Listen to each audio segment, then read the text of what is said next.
Programang ito ay rated SPG, striktong patnubay at gabay ng magulang ang kailangan. Naging madugo nga ang ginawang pagsugod ni Olga at David. Nakatakas ang kanilang target na si Mr. Wu at tinamaan pa si Olga.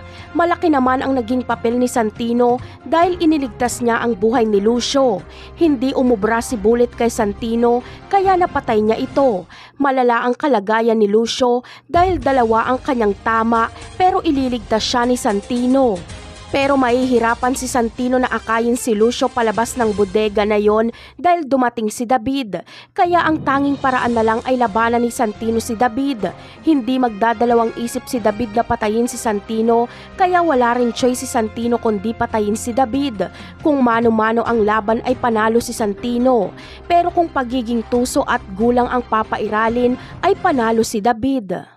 Sa kabilang banda naman ay manghang-manghanga si Tisay noong makita ang maraming magagarang sasakyan ni Tanggol, kaya kating-kati na ang kanyang kamay na makuha ito lahat. Dito niya nalalagyan ng pampatulog ang alak ni Tanggol at magtatagumpay naman siya.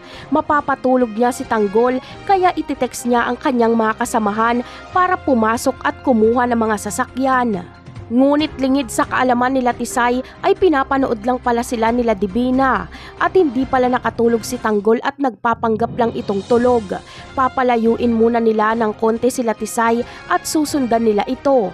Makakahalata naman sila Tisay na may sumusunod sa kanila kaya dito na magkakaroon ng karera. Karera na may halong barilan. Ubos sa mga tauhan nila Tisay at mahuhuli nila Tanggol si Tisay at ang tatay nito. Napakarami pa nating dapat abangan sa mga susunod na episode.